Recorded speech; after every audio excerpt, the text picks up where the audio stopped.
Hi everyone. I see that a lot of people have joined, and this time I'm very happy to introduce Kathy Chandu. She's a PhD student at LTI, working mostly with Alan Black, I guess, Yeah. on text generation and various other topics. And because of that, I'm very happy to have her be able to come here and give a guest presentation on natural language generation related things. So she'll be doing the whole class, but I'll be here to help, with anything that needs helping. So without further ado, I'll turn it over to Kathy. So please go ahead. Thanks, Graham. So, hi everyone.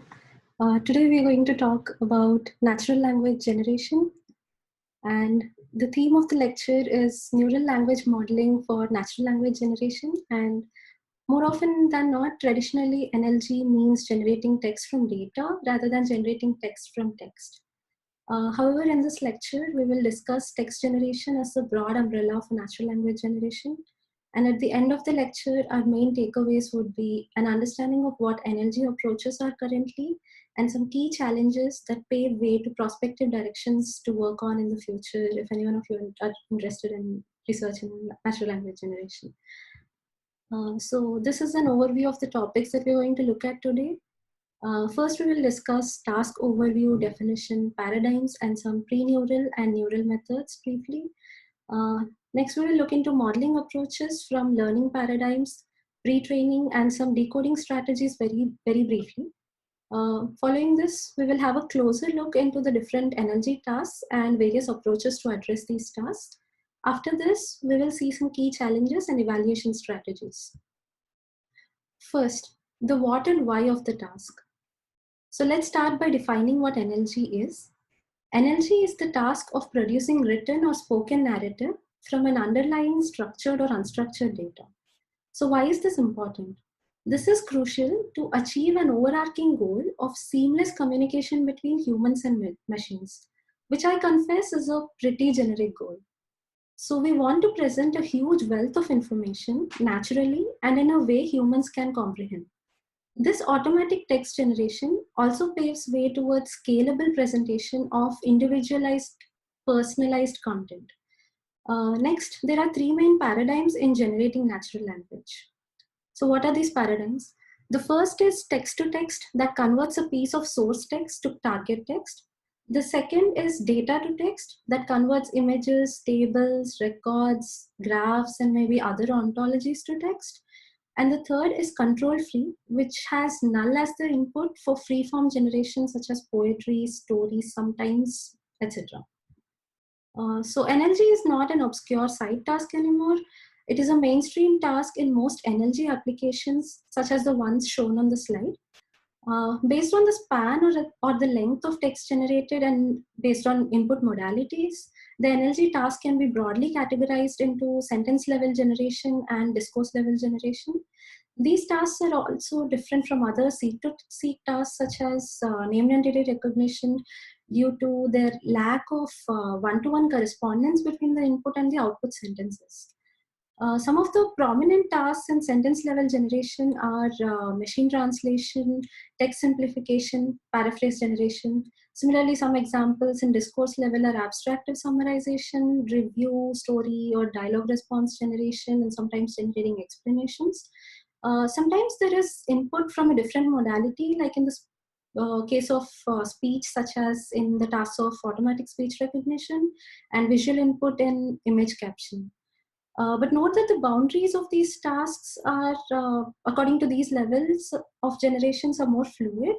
For instance, reviews can be a single line. Cross-modal tasks include discourse level tasks such as visual storytelling or visual dialogue. Similarly, question answering sometimes expects a query-oriented summary, which can be multi-sentence.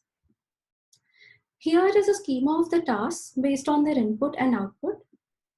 They're categorized according to the paradigms discussed earlier into text-to-text, data-to-text, and control-free forms from top to bottom. How is this task related to language modeling? So text generation is a natural extension to language modeling. In language modeling, We predict the next token, condition on the tokens generated until the current time step.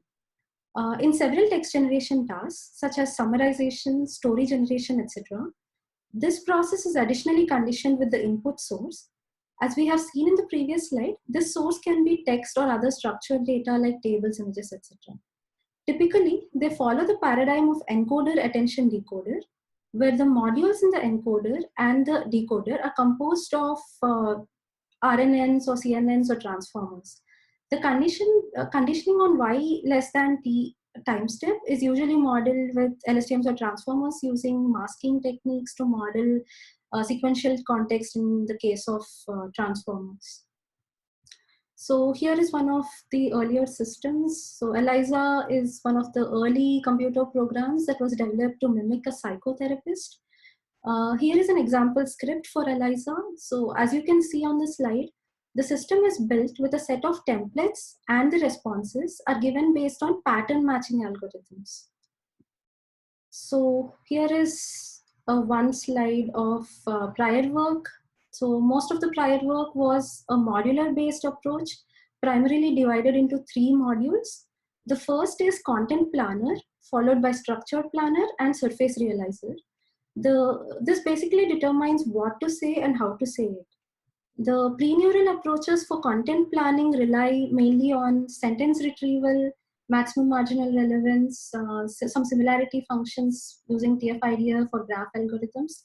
And some of the neural equivalents for doing content selection include attention, some bottom-up hierarchical models using masking or pointer generator with some coverage penalty and sometimes diversity loss. So coming to structure, the pre-neural models relied mainly on sentence reordering, some heuristic grammars, templates, or rhetorical structure theories. And neural models does this mostly with like a sequence of entities or with a schema that is predefined or learned dynamically as the narrative goes, or with some event structures. And usually it's done by hierarchical modeling. And coming to surface form realization, which is choosing the choice of words with which you express the content. This in pre-neural methods is mostly done by dictionary lookup and more simpler techniques with cutting and replacing words, or from similarity computations from ontologies and other graph structures. And in neural techniques, mostly it's done by attending onto certain words to select which word to tell, and also sometimes, like for instance, in style transfer, some latent variables to sample on. So neural methods are mostly capable of addressing these 3 modules explicitly or even sometimes in an end-to-end fashion. So we have covered the what and why section. Next, let's move on to the modeling approaches, starting with learning paradigms for NLG. First, let's look at approaching NLG from a supervised setting. Most NLG approaches in this setting use maximum likelihood objective for sequence generation with a sequential multi-label cross entropy. We've already seen this with parallels between language modeling objective and condition generation in the previous section. However, there is an inherent difference with respect to the exposure to ground truth text between the training and the inference stages, with teacher forcing that is performed during training. This leads to the problem of exposure bias. That is, during training, the token in the current time step is predicted conditioned on the ground truth prefix. This is irrespective of what word is predicted by the model. That is, the teacher which is aware of the ground truth word forces the prediction of the next word based on the corrected course, even if the model predicts a word incorrectly. And during inference, the same is conditioned on generated prefix because we do not have access to ground truth words. This problem becomes severe with the increasing length of the output or the number of time steps. A solution to address this issue is using scheduled sampling. This technique mixes the probability of feeding in the ground truth word and the predicted word with probabilities epsilon and 1 minus epsilon respectively. So another issue with the supervised learning approach that we saw in the previous slide is the mismatch in what we are trying to optimize versus how we measure the quality of the text at the end after generation. So how do we address this mismatch? Here enters reinforcement learning to directly optimize the end metrics, which could be non-differentiable sometimes. Typically, this is addressed using policy gradient algorithms and also typically by optimizing for the BLEU score directly. So BLEU score is optimized via reinforce. The objective is shown on the right-hand side, which is the sum of log probabilities multiplied by the reward score. The reward score itself is computed as the expected BLEU score that is shown below. However, the problem with this approach is that we have to compute BLEU score for every update, which is not computationally efficient to incorporate in the training procedure. Another problem is the inherent efficiency of the metric itself. That is, BLEU is not the best measure to evaluate the text quality. We will look into evaluation metrics in detail in a bit. In practice, usually the policy network is usually pre-trained with maximum likelihood objective before optimizing for the BLEU score. The third paradigm is adversarial learning with competing objectives. So as we have seen, there is a mismatch in conditions and thereby behavior in training and inference stages when we are applying teacher forcing. So here there is a solution proposed by Professor Forcing, which addresses this mismatch using adversarial domain adaptation to bring the behavior of the training and sampling to be very close to each other. This is done by sharing the parameters between teacher forcing network and the free running network. So apart from this, the two main components are a generator and a discriminator. The discriminator here is optimized to correctly classify the sequence as belonging to whether it is from the free running behavior or teacher forced behavior. Now coming to the generator, there are two goals. The first one is to maximize the likelihood of the data itself, and the other is to actually fool the discriminator. So here there are two options with respect to keeping one fixed and bringing the other closer to the first. So this can be done with respect to either the teacher forcing network or the free running network.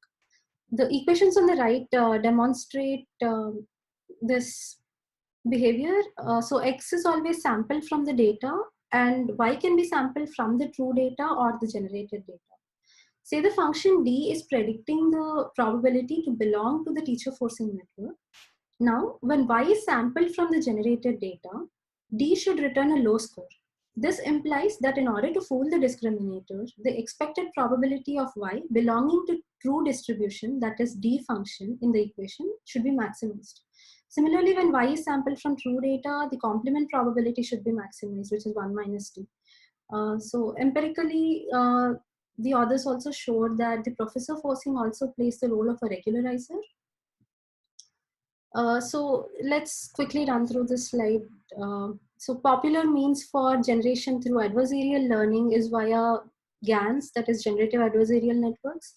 GANs are originally developed for real value data and language space is discrete. So Ian Goodfellow pointed out that the gradient of the discriminator guides how to change the synthetic data or the generated data and by what margin in order to make it more realistic. The slight change, this basic slight change is apparent in pixel value in comparison to language, which is discrete in space. There is another way to address this, which is known as seed-GAN, which we will not go into details in this lecture, but please feel free to refer to these different GAN variants or get back in touch with me so we can discuss more. One main problem is the sampling step that selects argmax in language which is a non-differentiable function. Unlike pixel values which are continuous, we sample from a discrete space. So we use a trick called Gumbel softmax as sampling screws up the back propagation. Since argmax is not differentiable, the idea is to replace it with softmax, which is a continuous approximation, and this is usually done by adding a Gumbel noise, which is negative log of sample drawn from uniform distribution. I think this was also explained in detail in the condition generation lecture from Graham. So this can also be addressed using reinforce, but this might cause increasing sampling from specific tokens to impress the discriminator so the discriminator gets better. This problem is known as mode collapse. In this way, only a subspace of the target distribution is actually learned by the generator. Another problem of using this arises when the discriminator is trained faster than generator.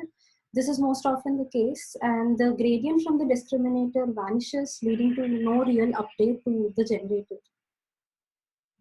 Next, moving on to pre-training methods for generation. So the last 2 years have seen a major surge in interest for pre-training techniques. So I think this deserves some discussion on pre-training for generation tasks in specific. So first, UniLM, that is Unified Pre-trained Language Model, is proposed as a pre-training mechanism for both natural language understanding and natural language generation tasks. It is essentially a multi-layer transformer. Fundamentally, the previously widely used ELMO constitutes a language model that is left to right and right to left, and GPT has an autoregressive left to right language model, and BERT has a bidirectional language model. Here in UniLM, it is optimized jointly for all of the above objectives, along with an additional new seek-to-seek language model, which is bidirectional encoding followed by unidirectional decoding. So if we see the figure on the right, the first segment, that is the top segment, attends to all the tokens in S1, which is bidirectional, and the second segment attends to only the left context to perform left to right decoding, that is done word by word, and the third segment, which is seek-to-seek LM, S1 attends to all of the S1 tokens, and each token in S2 attends to the corresponding left context. So with a similar goal in mind, another approach modified masking patterns in input to achieve this. So BERT and ExcelNet pre-train an encoder and a GPT pre-trains a decoder, right? So this is a framework introduced to pre-train encoder, attention, and decoder together. It is called MAST, that is masked sequence to sequence pre-training. Here the encoder masks a sequence of length k, and the decoder predicts the same sequence of length k, and every other token is masked for the decoder. While the idea of jointly training the encoder attention decoder remains the same as seen in the previous slide in the UniLM, the interesting contribution here is the way masking is utilized to bring out the following advantages. The tokens masked in the decoder are the tokens that are not masked in the encoder. This kind of complementary masking encourages joint training of encoder and decoder. Next, the encoder supports the decoder by extracting useful information from the masked fragments, which improves the understanding or the NLU capabilities of the model. Since a sequence of length k is decoded consecutively, the NLG capability is improved as well. Note here that when k is 1, the model is closer to a BERT, which is biased to an encoder, and when k is of the length of the sentence length, the model is closer to GPT, which is biased to a decoder. Okay, the next one, similar to UniLM and BART that we have seen before, so the BART also has a bidirectional encoder and an autoregressive decoder. The underlying model is standard transformer-based neural machine translation network framework. The main difference for BART from MAS is that the tokens masked here are not necessarily consecutive. The main idea and the second difference is to corrupt the text with arbitrary noise and reconstruct the original text from this corrupted text. The input is corrupted with the following transformations. One, token masking. The second is token deletion, randomly delete tokens, and token infilling, which is inspired from span BERT. The idea is that a span is replaced by a single mask. So a group of words are collectively replaced by one mask, and sentence permutation and document rotation, which is to shift rotate all the words with respect to a pivot word in the source sentence. So once we have a learning approach and a model, the next step is generation is decoding. You had already learned several of the decoding strategies in the previous lectures, so we will just glimpse through the important aspects and then study some extensions to the usage. So there is no one-to-one correspondence between input and the output sentences. This introduces decoding strategies, which is crucial component in generation task and specific for NLP. Notice here that some methods are sampling in this slide, which is a subclass of decoding algorithms. In random sampling, models distribution is taken and the words are sampled at random. So we randomly select based on the probability from the entire distribution without pruning the probability mass at any point. The rest of the techniques subselects from the probability mask based on the histogram pruning like top K and the probability mask pruning such as the top P or the nucleus sampling. So I encourage you to refer to Graham's lecture on condition generation for more details on each of these approaches. Similarly with beam search. Beam search introduces a course correction mechanism in the approximation of the argmax by selecting a beam size number of beams at each time step. When beam size is 1, this is same as the greedy decoding, and when the beam size is of the vocabulary size, it is computationally very expensive. Small beam size may lead to ungrammatical sentences. They get more grammatical with increasing beam size, but there is a trade-off.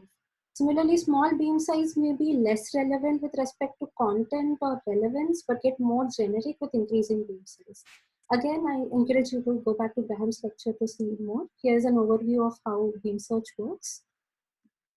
Let's look at some of the extensions to beam search very briefly. The first is noisy parallel approximation decoding. This method introduces some noise in each hidden state to non-deterministically make it slightly deviate from argmax. Another variant is beam blocking. Repetition is one of the major problems we see in NLG, and this technique combats this problem by blocking the repeated n-grams. It essentially adjusts the probability of any repeated n-gram to 0. Next, in order to search a more diverse space, another technique was introduced to iteratively perform beam search. So we can run beam search several times, and for each current time step, we avoid all of the partial hypotheses encountered until that time step in the previous iterations. So we can make some soft or hard decisions on how to include or exclude these beams in the next iterations. So one problem with beam search is that most times the decoded sequence still tends to come from a few highly significant beams, thereby suppressing diversity. So this is addressed by diverse beam search by grouping the beams at each time step into G groups. Now beam search is applied for each group to get a total of B hypotheses for that time step, for that next time step. And the moderation here is to add a diversity penalty computed, for example, using Hamming distance between the current hypothesis and the hypothesis in the groups to readjust the scores of predicting the next field. Another variant is clustered beam search. So at each time step, get the top B candidates and embed them, maybe using averaged glove or bird representations, and cluster them using k-means to get k clusters. And then we pick top B by k candidates from each cluster to get B candidates in total for that time step. So far, we have seen some approaches to modify the decoding step itself. Lastly, this technique is used to cluster after all the decoding is done. So we get some sentences from any of the diversity promoting beam search variants and then get their sentence representations, let's say from bird. The important step here is that we cluster them and select the sentence, either the one that is most representative of the cluster, or for instance, this particular paper uses the high log likelihood of the decoded sentence to select one from each cluster. Okay, now let's have a closer look into some of the tasks. We will look at the relevant data sets, some of the challenges, and go over some approaches to address them. Firstly, let's start with summarization, which is the task. It is the task from text-to-text paradigm of taking in a lot of information and creating a condensed version of the same that covers several main points from the source text. So why do we want to address this? This is especially important in this digital age with an explosion of information all around us, so that we access concise, relevant content by integrating the central ideas in a very meaningful way. So with proliferation of neural methods, there has been a shift from extractive to abstractive summarization. Let's go over them briefly. So summarization has seen the era of extractive techniques, which relied on two important steps: cutting the relevant information and pasting in appropriate positions, maybe by reordering sentences. So extracting the most important information, which is essentially non-repetitive. So sometimes usually they see less syntactic issues since a grammatically well-formed sentence is picked up as it is from the source document. So repetition of content is an artifact of summaries, as it depends on the presence of the content at the unit level in which this extraction operation is taking place. So this is traditionally addressed using a technique called maximum marginal relevance, which is invented here at CMU by Jaime Carbonell's team. In comparison to extractive techniques, abstractive summarization are more challenging to generate a meaningful summary, as they may have glimpses that are not present in the original text completely. This paradigm assimilates the information in the original text and then regenerates novel sentences. This means discourse level structure is also learned from the data.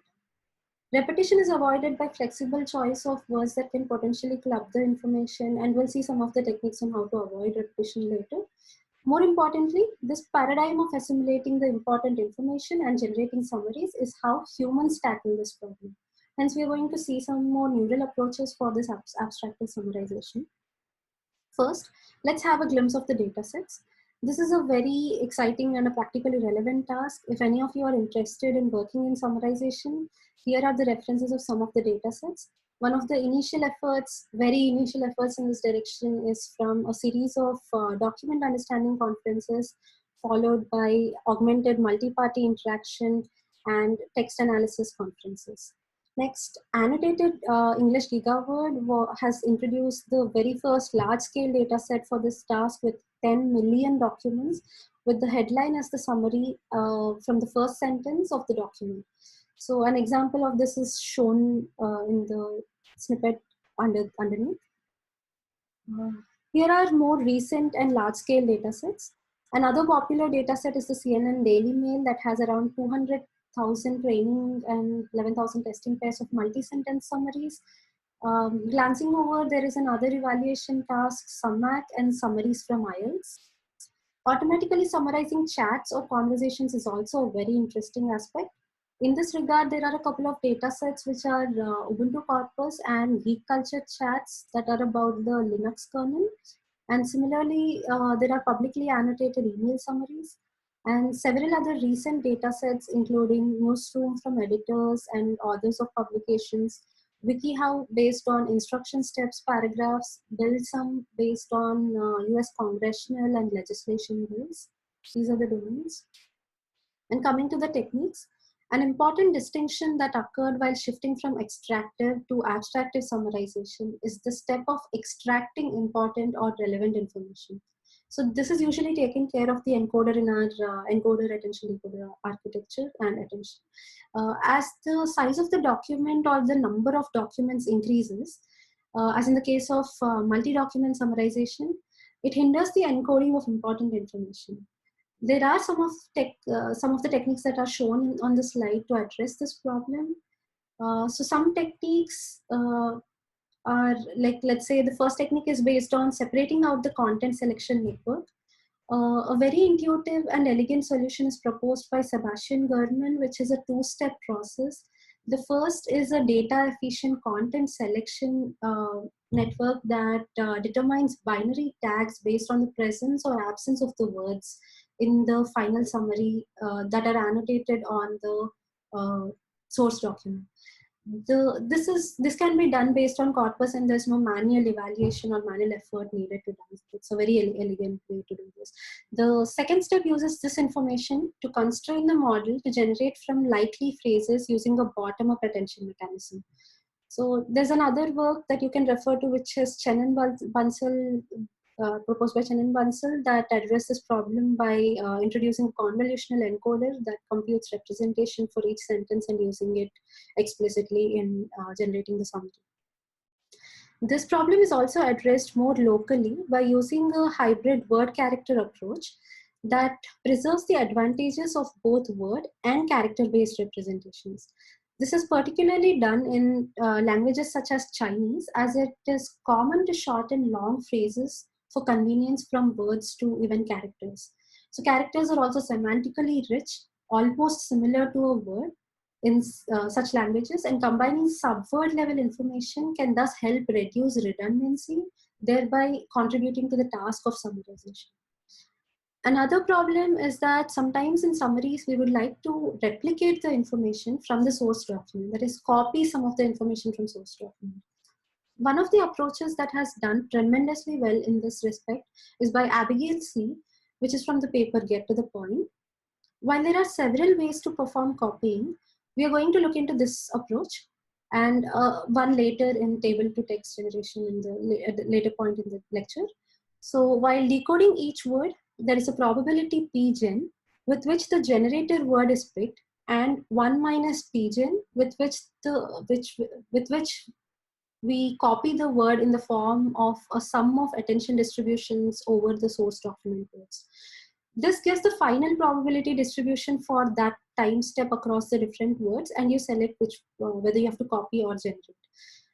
The other ways to go about this mechanism is with joint and conditional settings that we will discuss in some time.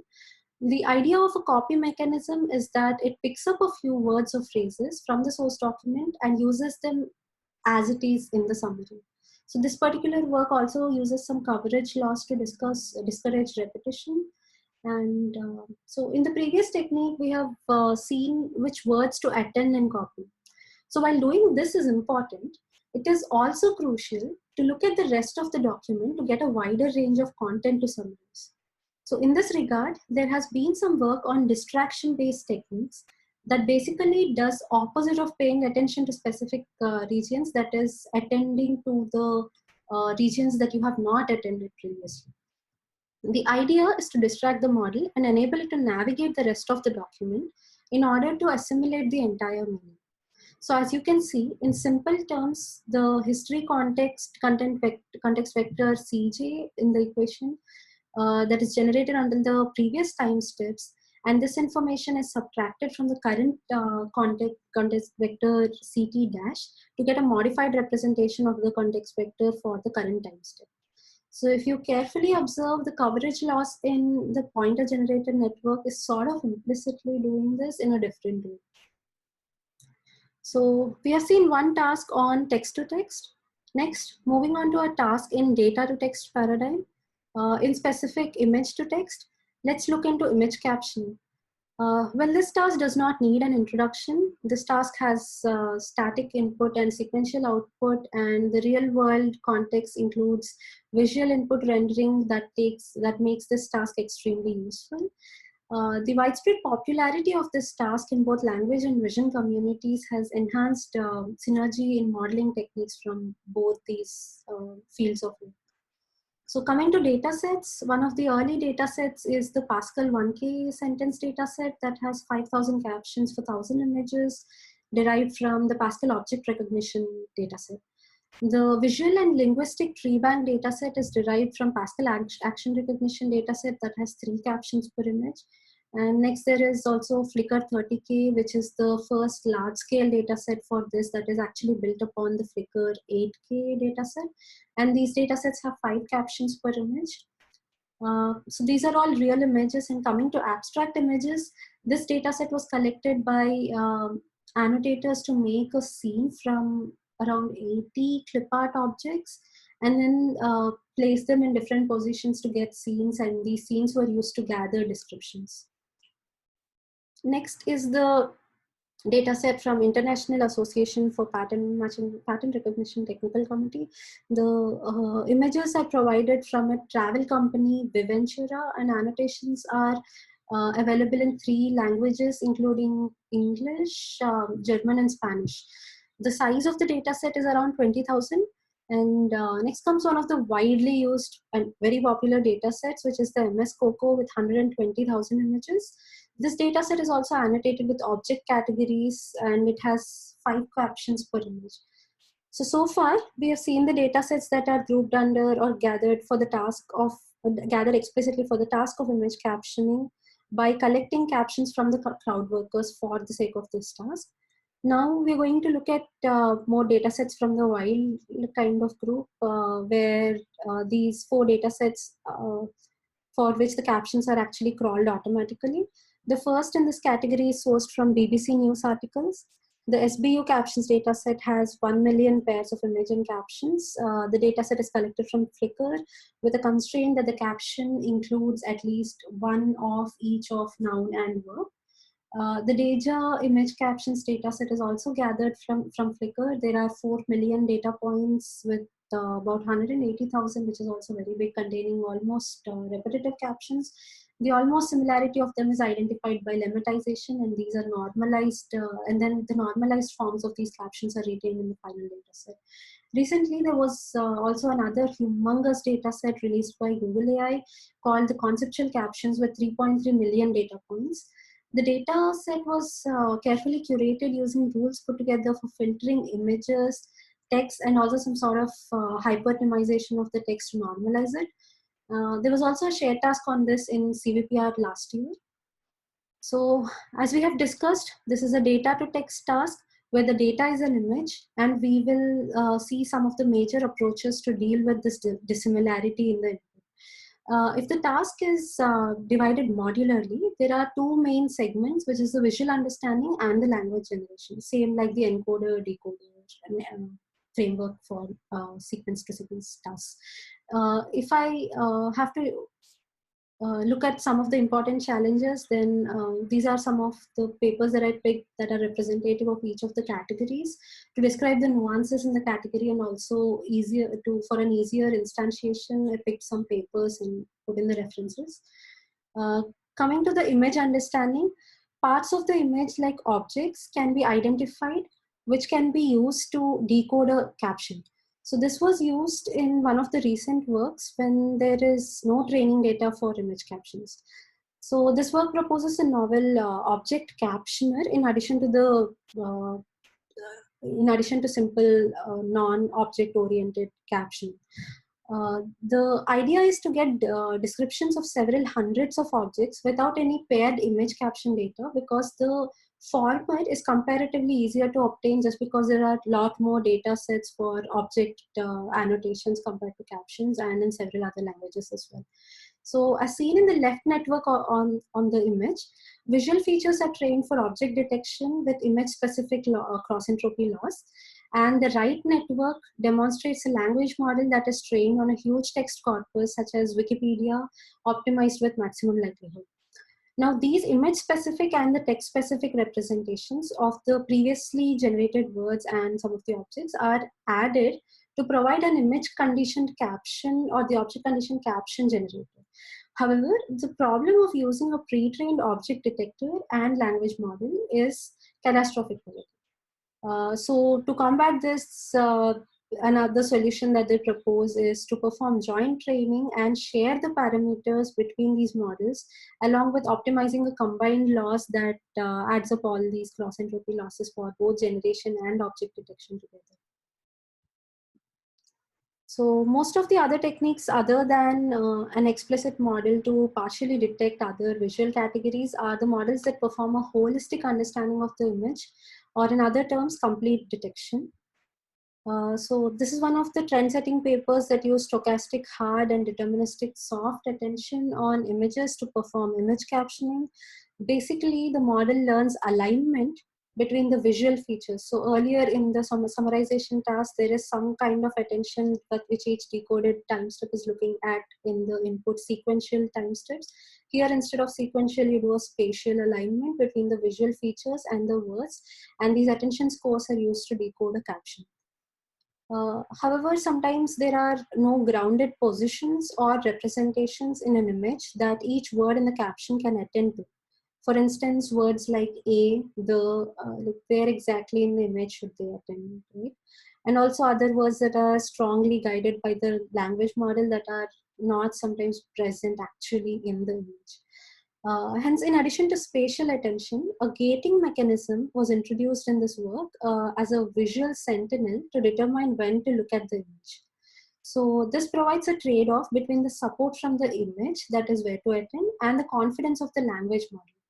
So the gate GT is applied on the memory cell empty, where GT is the activated combination of the input and the hidden state from the previous time step, and CT is the context vector from the attended representation so far.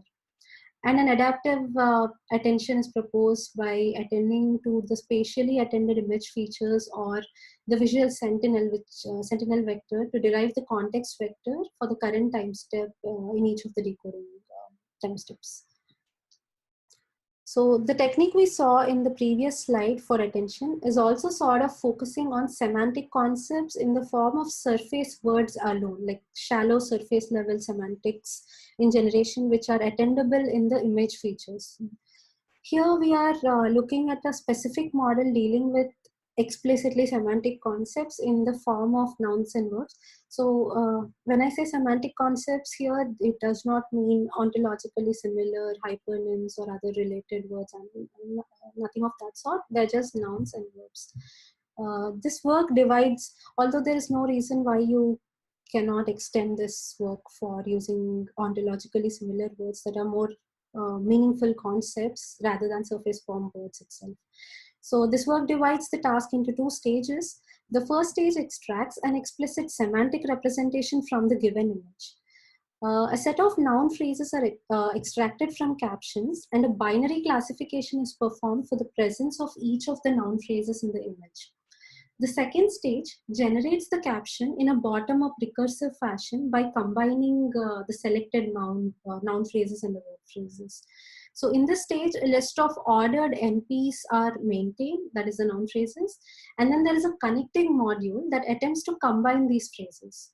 So in this way, a whole caption is obtained by combining these phrases and selecting based on a maximum score after combination at each level. Note that this is similar to fill in the gap scenario, and the generation of combination of phrases is actually posed as a classification problem rather than generation itself directly.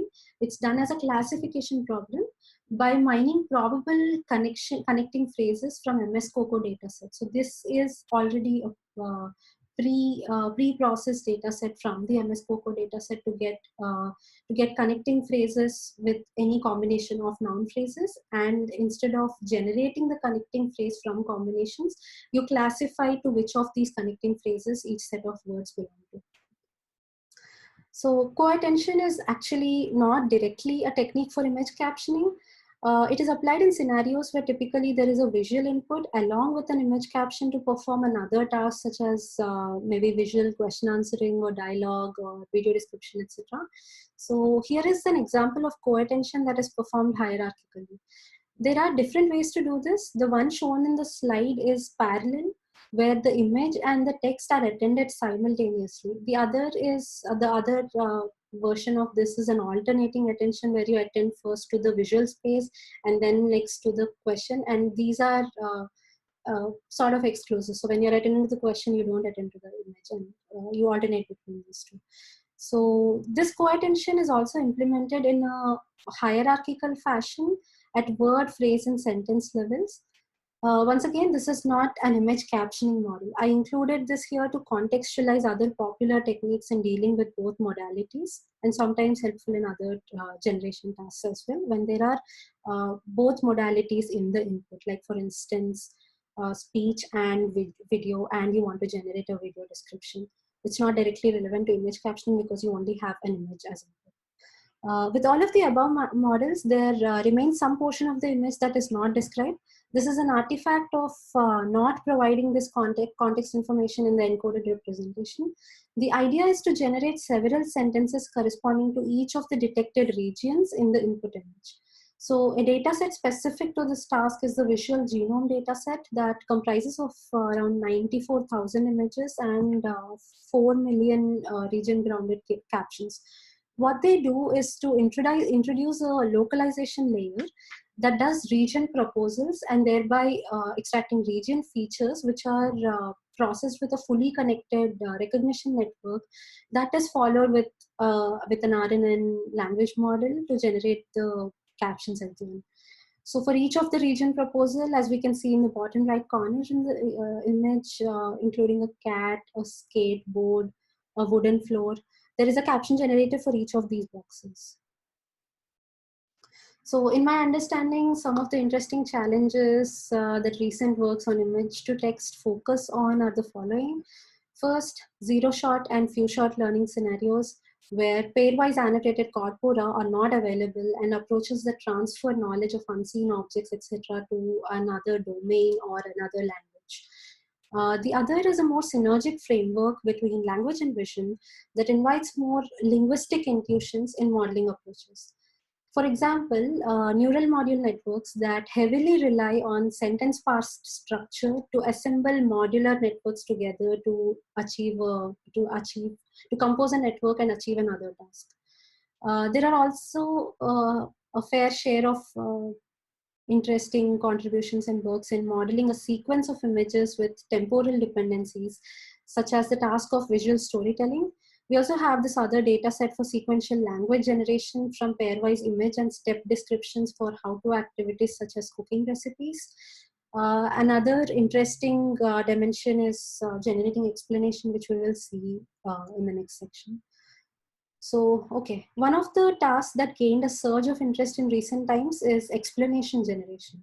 So neural nets are basically a bunch of numbers and probabilities. These numbers or outputs are not providing us with an insight, or at least a comprehensible insight into why that output was given in such a certain scenarios, or in other terms, a justification for the same.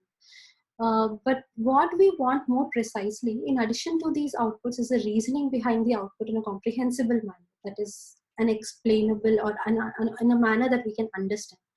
Reasoning or insight improves reliability also on these models, which is why this is important. This leads to the subfield of explanation generation, which is the latest and a very hot topic.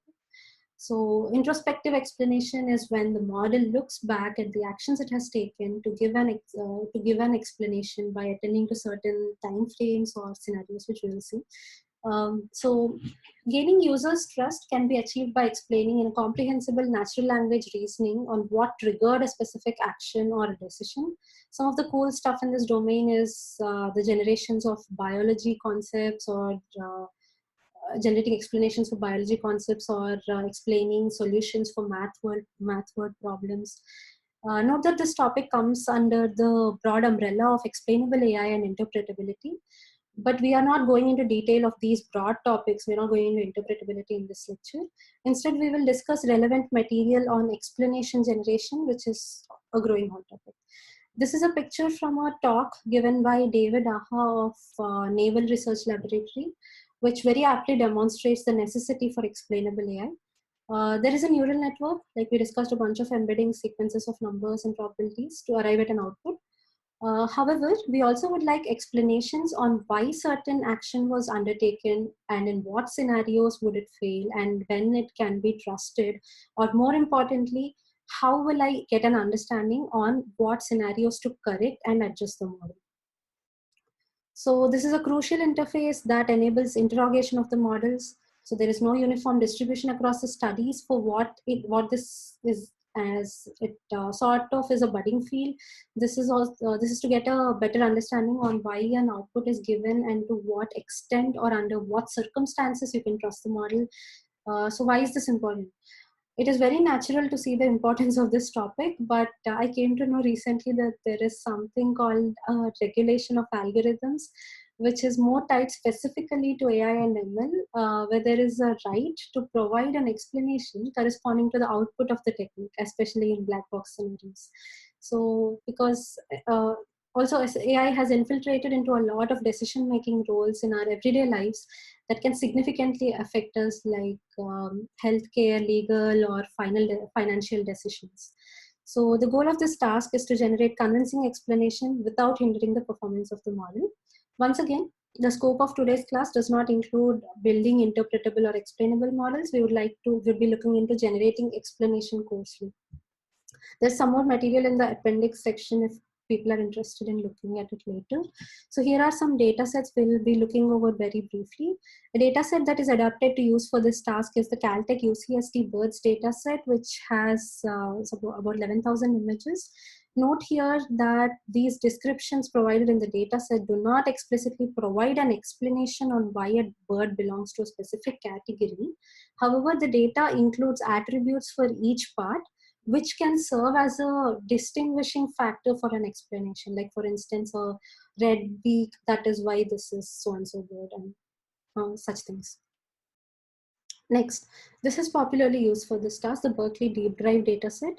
It is originally gathered to promote research in self-driving with a comprehensive set of image labels, including image segments, lanes, etc.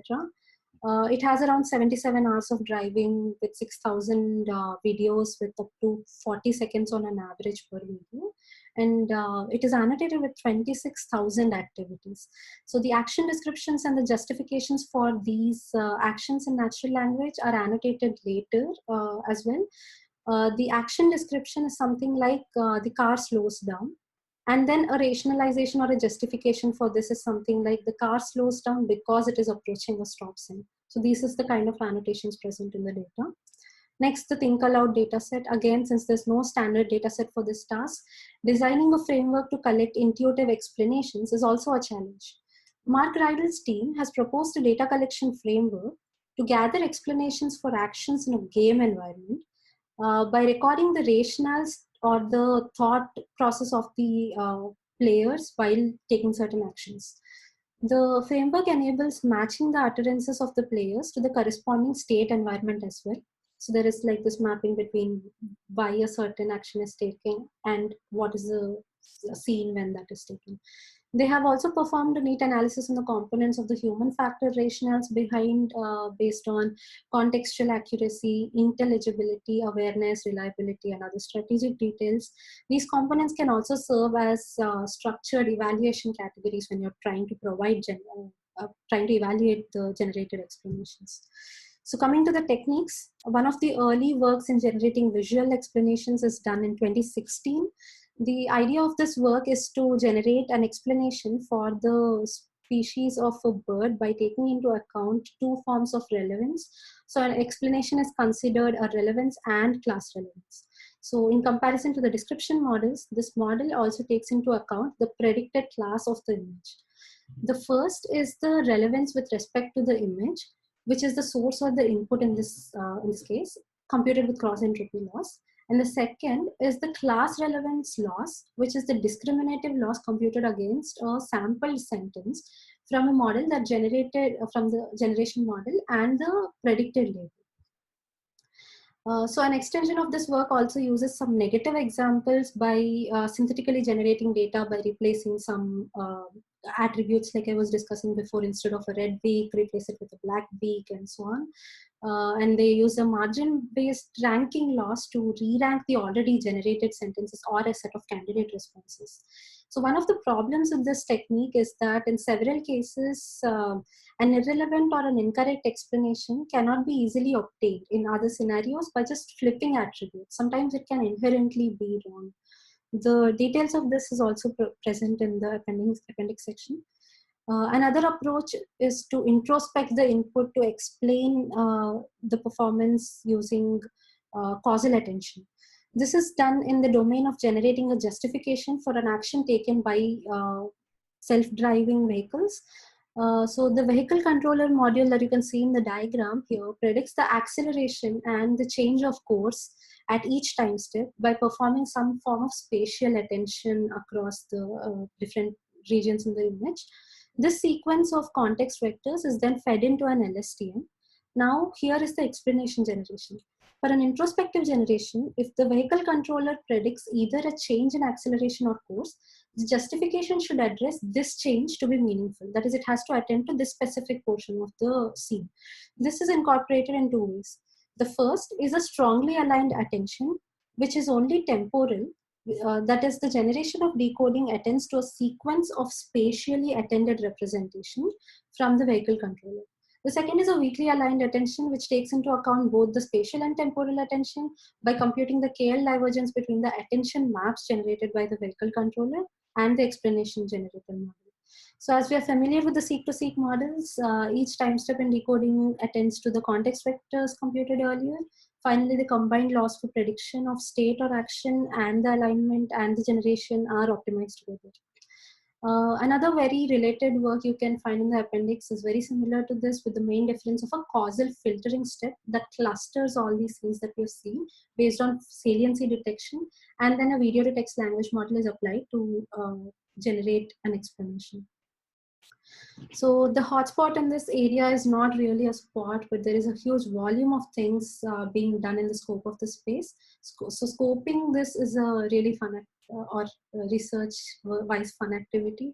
Some of the active questions in this space include what even qualifies as an explanation. So how do we measure the quality of an explanation? And what are the factors that we should focus on, like relevance or reliability, consistency or robustness? And how to incorporate explanation as a feedback to improve the transparency in modeling in natural language. Okay, so far we have seen a text-to-text, image-to-text, and a combination task. Now let's look at a task in table-to-text paradigm. The task definition is to cover a set of records into a natural language description. The task is important because it is often easier to record tabular data while it is easier to read or comprehend natural language sentences. Some of the tasks include generating weather reports, biographies, sports events from a stream of records, and so on. So here are some of the data sets. WeatherGov, which is for the weather reports. Robocup is another data set that has temporally ordered events for games.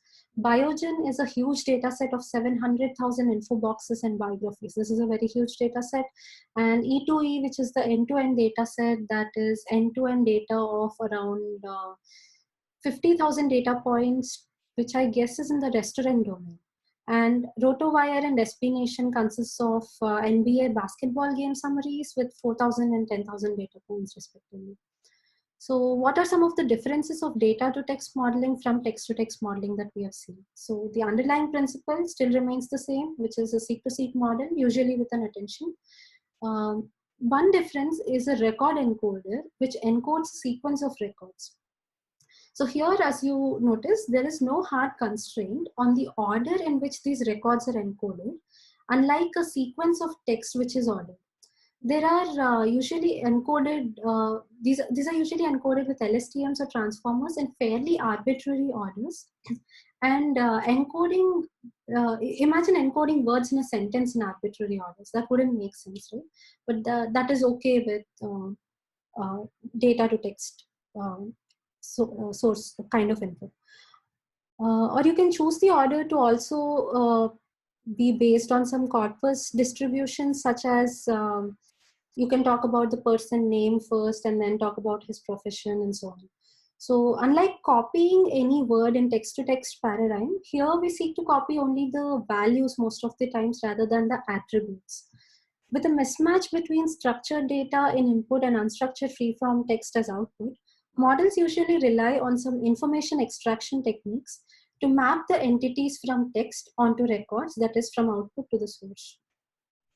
So like we discussed in the earlier method, certain tasks demand copying words from the source document. However, in the case of, let's say, tables, most times we would like to copy words from values rather than attributes.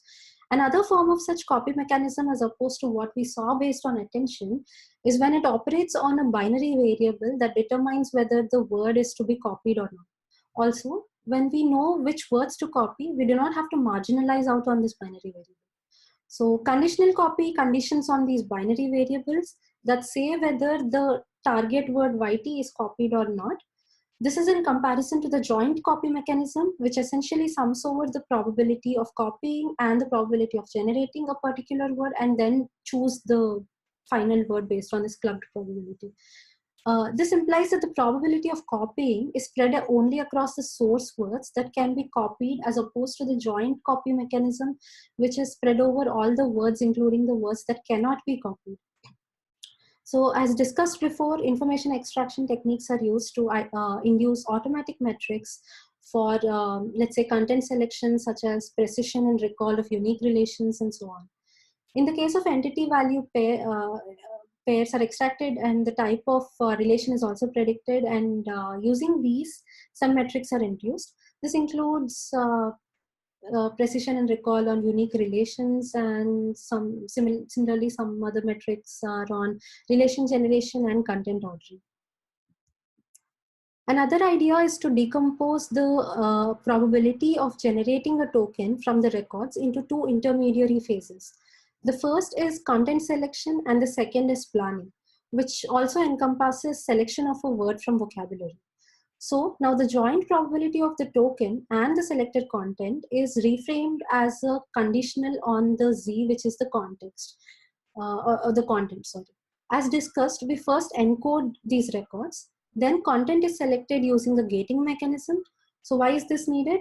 Usually, correlated words are all present in description together. So, for instance, if you're talking about a tornado, you would also like to talk about maybe the humidity or the wind speed, etc. And you want to talk about all the relevant content with respect to that particular important record.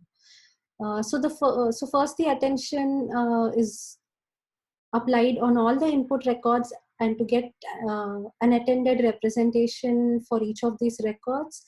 Followed by this, a gating mechanism is applied as element-wise multiplication, which essentially provides how much information from each of these records should flow to the next step. Next, an explicit layout on how to arrange the selected content is also important. So recall the structure planning is a component in the modular approaches that we discussed in the prior work in the beginning of the lecture. So information extraction techniques are used to map entities from the description onto input records. And this can be done by representing it in the form of a sequence of pointers to the input records, which from the source text using pointer networks, which essentially forms the structural layout of the document. So from both these techniques, this and the work that we discussed in the previous slide, a common finding is that a conditional copy seems to be performing better than joint copy. Okay, let's look at some of the key challenges now. Okay, so one of the factors that distinguishes generation from rest of the seek-to-seek family of tasks is the variability in the length of the generated output. The main problem here is that as the length of the sequence increases, the sum of the log probability scores decreases. This means that models prefer shorter hypotheses. Some solutions to combat this problem are the following. We can score the generation by normalizing the length. This is pretty standard when the data set has really high variance in lengths. It's very commonly done. The second is to multiply the probability with a fixed constant at every time step.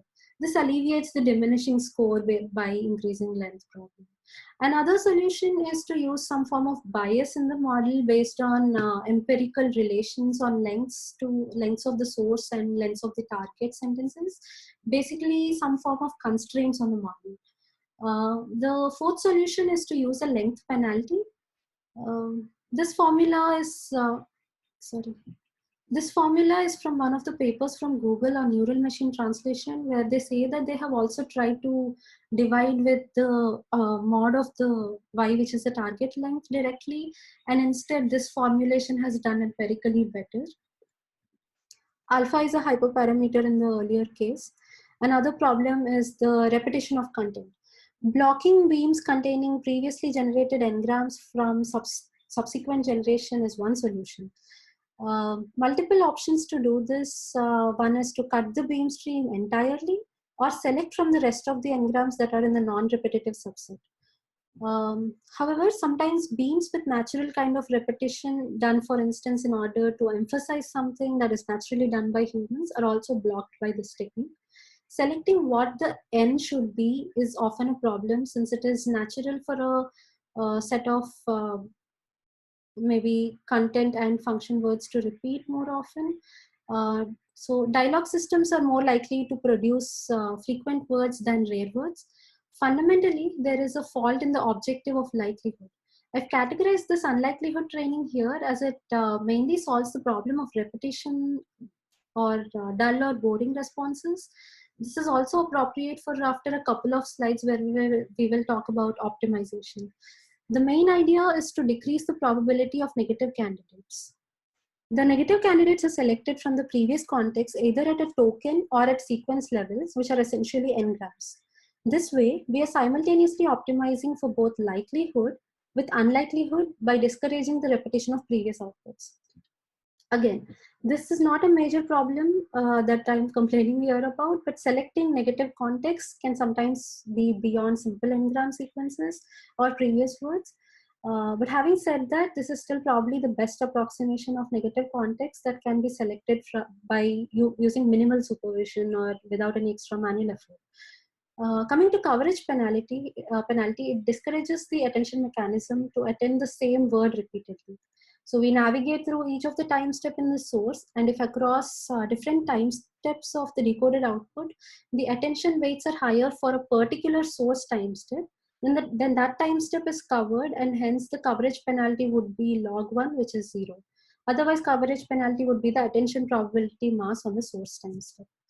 Okay, so another problem we have discussed is coherence in terms of layout or structural organization of the text. For this, we can use a layout of a static or a dynamic plan for the text to adhere. But in doing so, language models may sometimes take over, which lead to hallucinations, thereby compromising the fidelity of the text. Another challenge we saw earlier is content selection. Sometimes we want to copy over the details in the inputs, such as rare words, nouns, for instance, in news articles, etc. This is especially needed in tasks like summarization, which can demand a combination of extractive and abstractive techniques. Copy mechanism can take various forms, such as based on attention or joint copy or conditional copy that we have seen. It is sometimes based on attention that copies segments from input into the output. So the problem is that this technique boils down from a combination of being extractive and abstractive to sort of an extractive system. And another problem is very related, but which maintains a global account of the content. To model this, we mostly use hierarchical techniques or dual stage, where the first stage pre-selects the content words for generation in the following stage.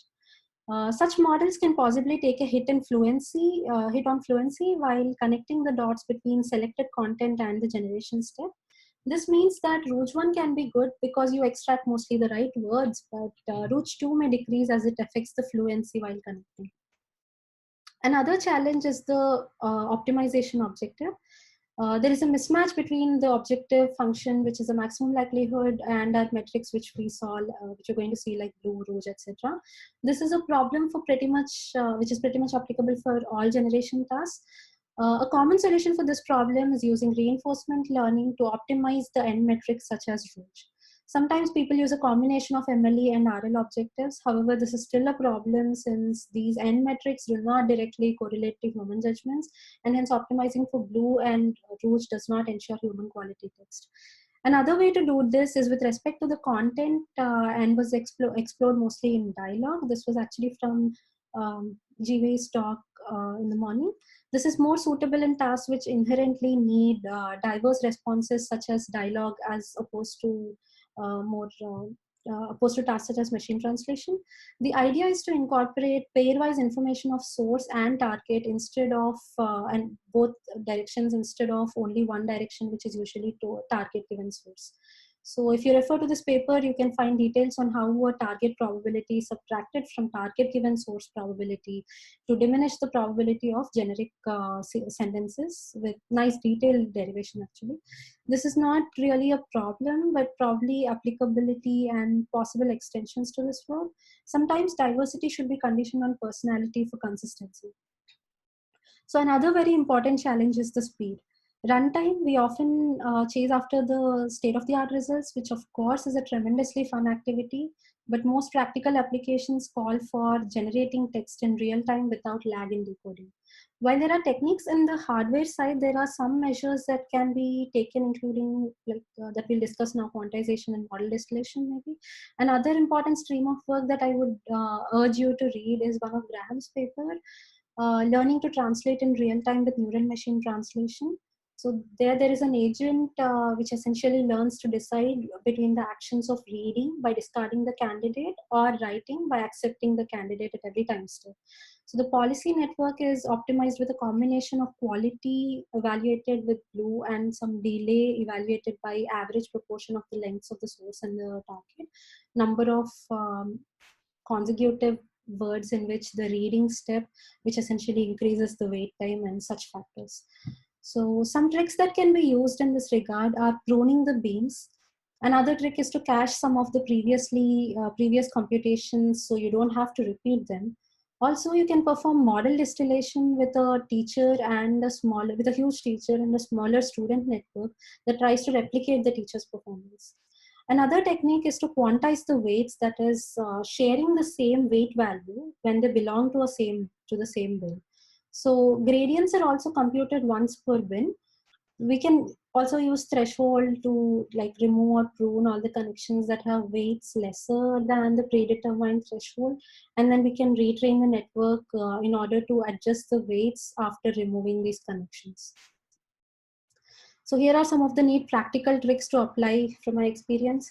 One is temperature. Probability distribution over the vocabulary space is computed normally, like as all of you know, by applying softmax function over the scores. Now these scores are divided with temperature before computing softmax. Now a high value of temperature moves closer to decoding from a uniform distribution. This may increase diversity, but at the same time may be irrelevant sometimes. Similarly, a low value of temperatures moves closer to decoding from a distribution with few high peaks, while the rest of the words have very low probabilities. While this can be very relevant by being safe, it can also be repetitive and generic for the very same reason. Like it can give an answer like, I don't know, for any question you may ask. Retraining can take a large amount of time and is computationally expensive. On the other hand, tuning the decoding algorithm is comparatively cheaper. So to deal with, first I would suggest tuning the decoding algorithm before you go back to the model retraining.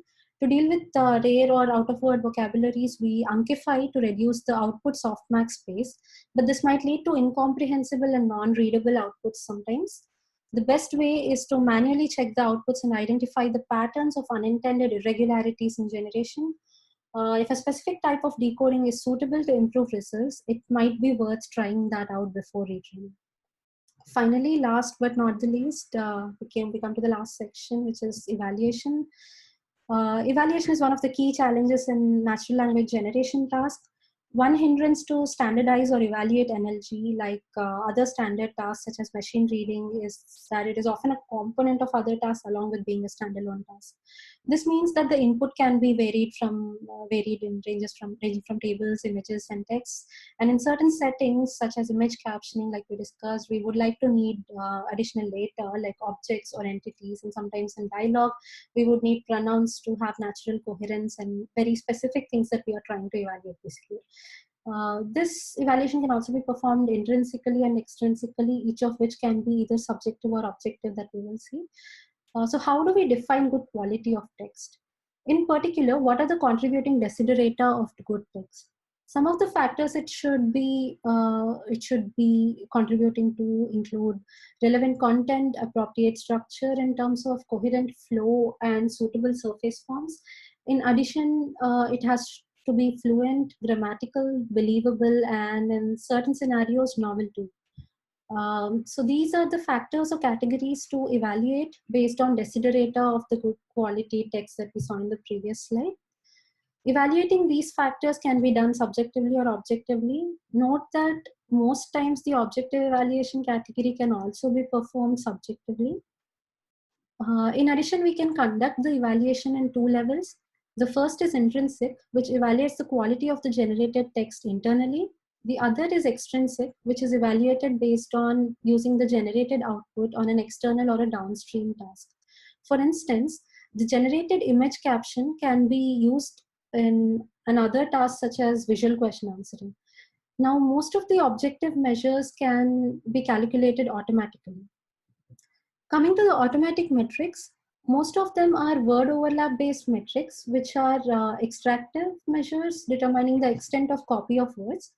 The problem with such measures is that it does not focus on semantics, but rather the surface form of the words alone. Another is LM-based metrics such as perplexity. Such metrics are good in commenting about the language model itself. It sort of gives the average number of choices each random variable has. However, it does not directly evaluate the generation itself.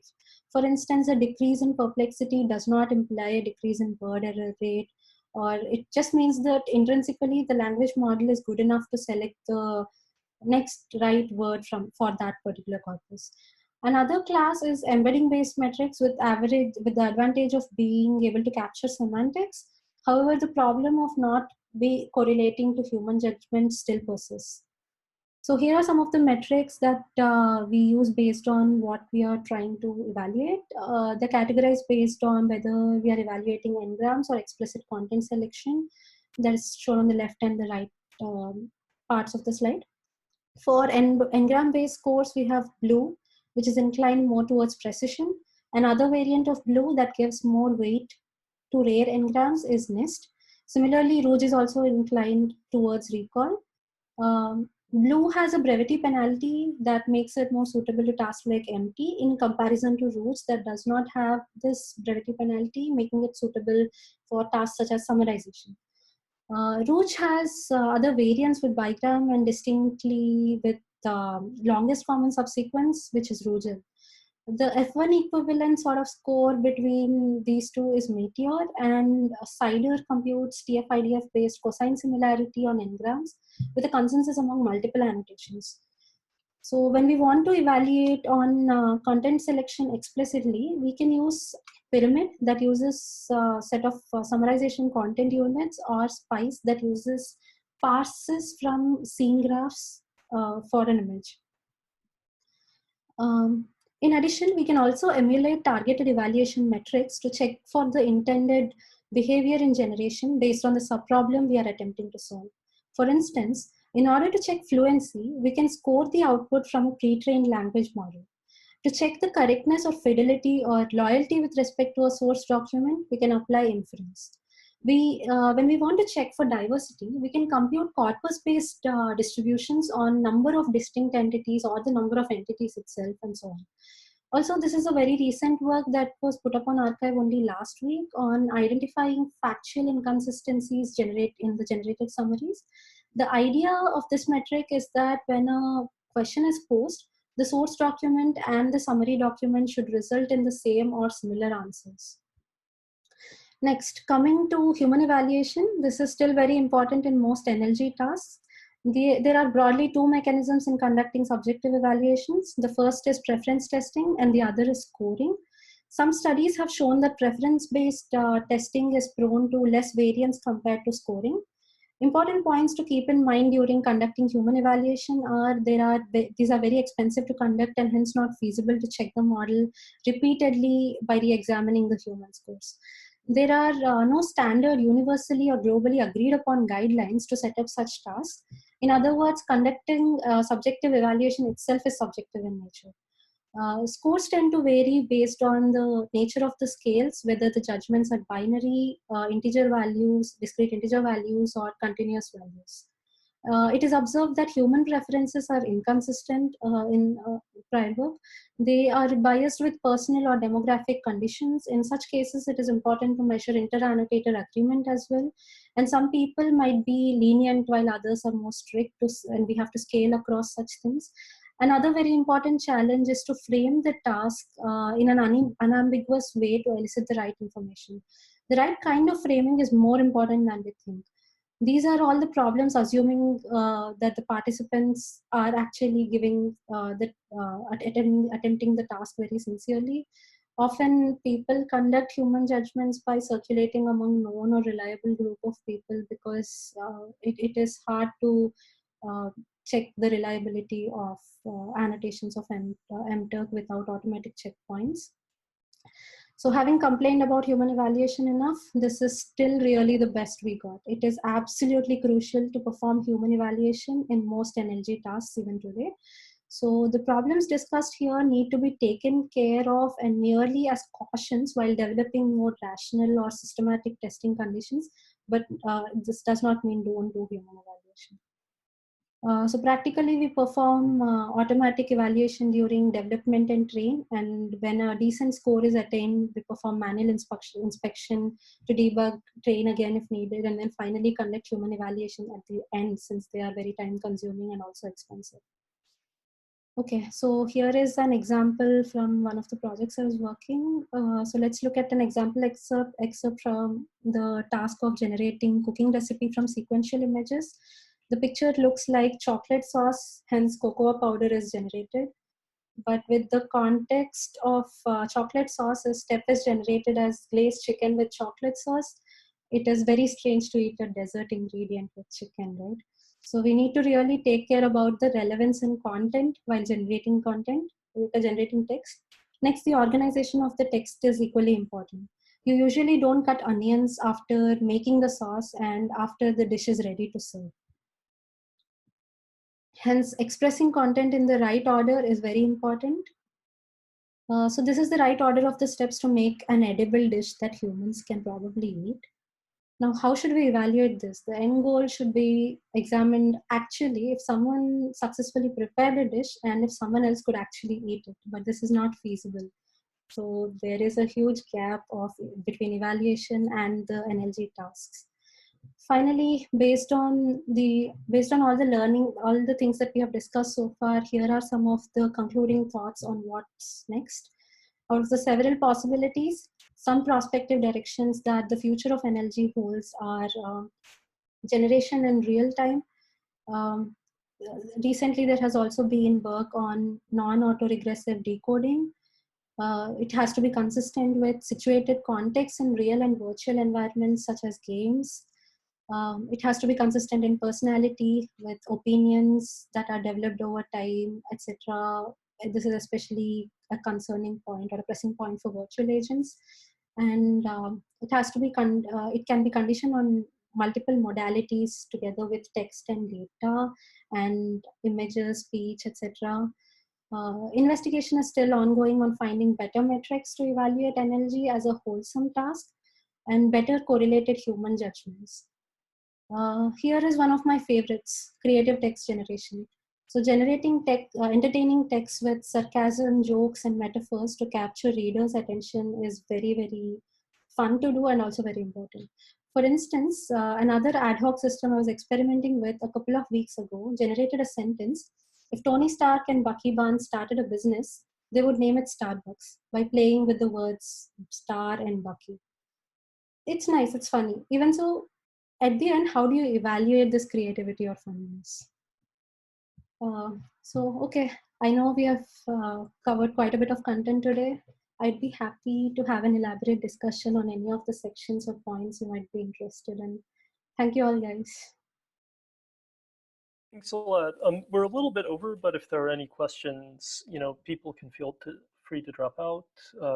But if there are any questions, I'm sure Kathy would be happy to take one or two. Yeah.